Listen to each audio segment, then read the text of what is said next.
Dito sa bansa kapag sinabing Toyota, alam na kagad ng marami na hindi ito sirain, matibay, walang problema at praktikal. Pero may isang bagay na hindi alam ang karamihang mamimili sa mga sikat na modelo ng brand gaya ng Toyota Innova, Fortuner, Avanza, Rush at Vios na nagkaroon din ng main issue na muntik pa ngang magbabagsak sa pangalan ng brand. Kaya naman bago ka bumili ng Toyota car na pinapangarap mo, mas mabuting malaman mo muna ang mga bagay na to. Well, hindi masamang mangarap at magkaroon ng isang sasakyan kung nasa tamang brand ka naman na talagang mapagkakatiwalaan. Pero ito ang tanong, ang Toyota ba talaga ang isa sa pinakamapagkakatiwalaang brand ngayon sa Pilipinas? Yan ang tatalakayin natin. Unang-una sa listahan natin ay ang Toyota Innova. Sino mag-aakala ng isa sa pinakamaasahang family car sa Pilipinas na Innova ay mayroon palang naging issue o problema na hindi inaasahan ng marami?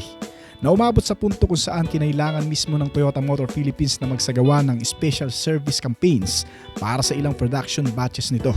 At ang tanong, gaano ba ito kaseryoso? Ang unang nagkaroon ng issue ay ang 30,613 units ng Toyota Innova na inilabas noong 2004 hanggang sa 2009. Nagkaroon ng Toyota ng special service campaign na may kinalaman sa tinatawag na spiral cable. Sa mga hindi nakakaalam, ang spiral cable ay isang piyesa sa likod ng manibela na nakakonekta sa mga kuryente ng airbag, busina at mga pindutan o buton ng manabela. Kapag nasira ito, maaaring di gumana ang busina, mga pindutan at maging ang airbag na nagkakaroon minsan ng warning light. Mahigit sa 30,000 Innovang units ang tinamaan nito ayon sa Toyota.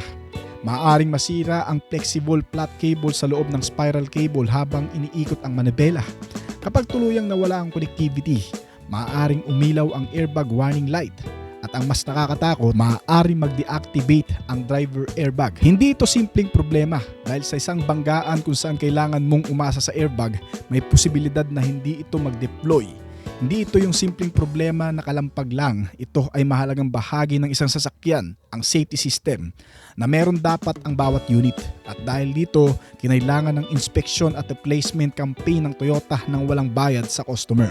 Lumipas pa ang mga taon, nilabas ang second generation ng Innova noong 2017 at dumating ang isa pang problema. Mas critical na ito dahil nasa puso ito ng isang bagay na kailangan ng makina para patuloy na tumakbo, ang fuel pump nito.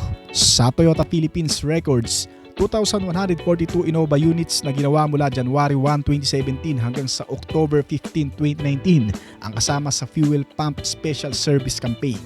Ang dahilan, maaaring ma-deform ang impeller ng fuel pump.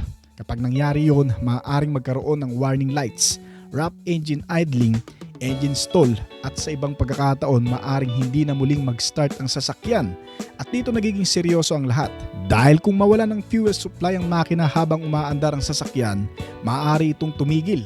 At ayon mismo sa Toyota, maaaring tumaas ang crash risk kung mangyari ang stall habang nasa mataas na bilis. Noong 2020, naging public issue ang fuel pump campaign sa Pilipinas. Hindi lang Innova ang kasama, pati na rin ang iba pang mga unit ng Toyota na may problema rin sa fuel pump. Bukod pa dyan, ang 2017 Innova ay nagkaroon din ng isa pang issue, ang defective fog light. Marahil hindi masyadong big deal sa marami pero may ilang mga owner na agad na bumalik sa dealer para sa fog light concern at kinailangan palitan bilang warranty replacement. Pero mahalagang tandaan, hindi ito nangangahulugan lahat ng Innova ay may problema na. Ang campaign ay para lamang sa mga unit na pasok sa tinutukoy na production range. At kung akala mo ay fuel pump lang ang pinakaseryosong kwento, may isa pang campaign.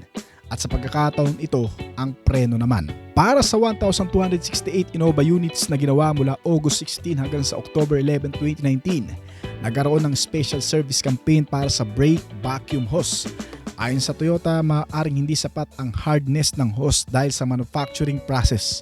Habang ginagamit ang sasakyan, maaari itong ma-deform at ang mas worst case scenario ay maaaring mawala ang brake assist. Kapag nangyari yon, mas kailangan idiin ng driver ang brake pedal at maaari ring humaba ang stopping distance. Isang bagay na lalong mapanganib kapag biglaan ng traffic o emergency braking. Pero agad naman itong naresolba nang pinabalik lahat ng unit sa kasa para palitan ang mga hose na may problema. Number 2, ang Toyota Fortuner. May mga sasakyan na sumikat dahil sa performance, may iba dahil sa comfort, at may ilan naman na naging simbolo ng status sa Pilipinas. Isa sa pinakamalinaw na halimbawa nito ay itong Toyota Fortuner. Isang SUV na pumasok sa Philippine market noong 2005 at makalipas ang mga taon, hindi lang basta naging popular, naging isa rin ito sa pinakamalakas na pangalan sa local SUV market. Ayon pa mismo sa Toyota Motor Philippines, pagsapit ng 2020, nakabenta ang Fortuner ng mahigit 220,000 units mula nang inilunsad ang second generation nito noong 2017. Naging best-selling vehicle pa ito sa bansa at noong 2020, sinabi ng Toyota na hawak nito ang mahigit 30% share midsize SUV category noong Agosto ng taong iyon. Pero sa likod ng napakalaking success na iyon, may mga production batches na Fortuner na kinakailangan balikan. May mga component kasi na kinakailangan din palitan at may mga problemang maaaring makaapekto mismo sa safety ng driver. Ito ang kwento ng Fortuner problems na hindi gaanong napag-uusapan. Noong 2004 hanggang sa 2008, 23,015 Fortuner units ang nagkaroon din ng issue sa spiral cable o airbag. Ang Fortuner ay inilunsad sa Pilipinas noong 2005 at kabilang sa mga pinakamagandang production units nito. Ngunit may isang problemang hindi basta simpleng mechanical issue lang. Ito ang airbag. Ayon sa official Toyota Motor Philippines service campaign record, 23,000 mahigit Fortuner units ang ginawa mula September 2004 hanggang July 2008 ang sakop ng spiral cable inspection at replacement campaign. Ang problema, may flexible flat cable o FFC sa loob ng spiral cable assembly ng steering wheel. Dahil sa design at positioning ng retainer, maaaring madamage ang cable habang paulit-ulit na iniikot ang manabela. Kapag tuluyang naputol ang electric connection, maaaring umilaw ang airbag warning light at ang mas seryosong posibilidad, maaaring hindi mag-deploy ng airbag kapag nagkaroon ng kolisyon. Isipin mo isang SUV na ginawa para sa pamilya, isang sasakyang ginagamit sa highway at ang problemang pinag-uusapan natin ay nasa isa sa pinakamahalagang safety system nito. Paalala lang, hindi ibig sabihin nito na lahat ng Fortuner ay may ganitong problema na. Ang mahigit 23,000 unit lang na sasakyang pasok sa particular na production period na tinutukoy ng Toyota para sa campaign na ito. At ang naging solusyon, inspection at replacement ng cable na libre at walang binayaran ang mga consumer. Matapos yun pumasok ang second gen ng Toyota Fortuner, nagkaroon din ng bagong generation. Mas modernong interior, mas advanced na features at mas malakas na makina. Pero noong 2017 hanggang sa 2019 production period, may panibagong problema ring lumitaw sa ilang units. Kapareho ito na naging problema ng Innova, ang fuel pump nito. Ayon sa Toyota Motor Philippines, 950 Fortuner units ang kasama sa fuel pump special service campaign. Ang affected production periods ay October 28, 2017 hanggang September 19, 2018 at January 4, 2019 hanggang June 20, 2019. At may isang importanteng detalye, gas variants lamang ang sakop ng campaign na ito. Maaaring hindi gumana ang makina o biglang tumigil habang tumatakbo ang sasakyan dahil sa problemang ito. Kaya naman kasama ito sa public issue complaint ng Toyota na agad naman na-resolba ng brand. At noong 2019, 741 units ng Fortuner ang nagkaroon din ng problema sa preno. Isa pa sa pinakamahalagang safety features na kinakailangan talaga ng sasakyan na agad din namang naresolba ng brand. Number 3, ang Toyota Avanza. Ngayon punta naman natin ang isa sa pinakasikat na MPV sa Pilipinas, ang Toyota Avanza. At dito interesting dahil hindi lang isang campaign ang makikita natin. Una, ang fuel pump system nito. Sa fuel pump campaign, 18,063 Avanza units ang kasama na may production period mula October 2, 2017 hanggang July 11, 2019. At muli, ang concern ay fuel pump impeller deformation na maaaring magdulot ng rough idle, warning lights, engine stall at failure to restart. Katulad ng Innova at Fortuner, ang naging solusyon ng Toyota dito ay replacement ng fuel pump nang walang bayad. Pagkatapos niyan, nagkaroon din ng front shock absorber nut. Mas bago naman ang isang campaign para sa Avanza at Veloz.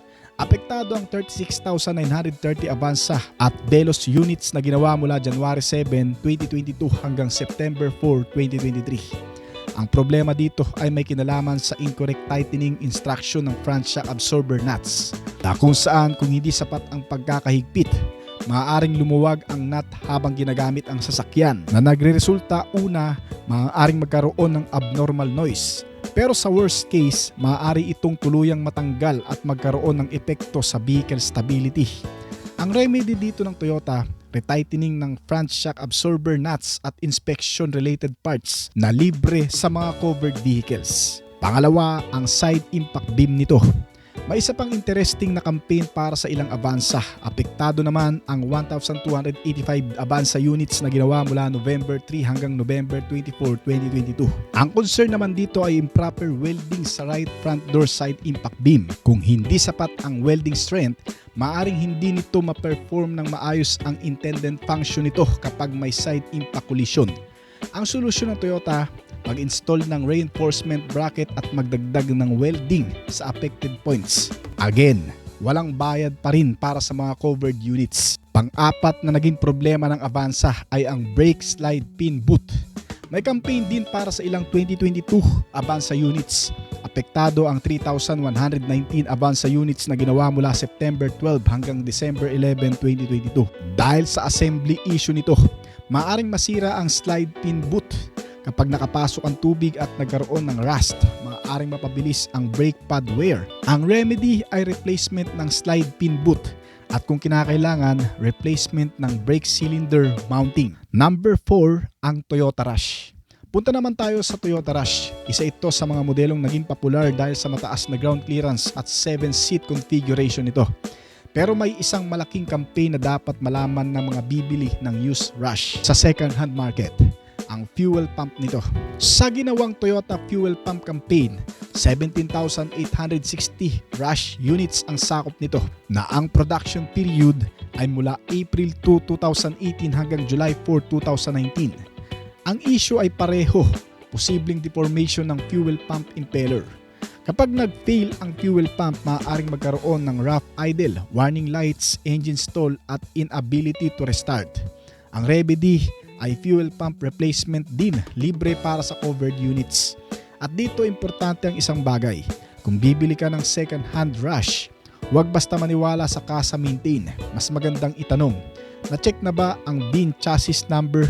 Kung may service campaign at may record ba na natapos na ang campaign bago bilhin ang second hand na Toyota Rush?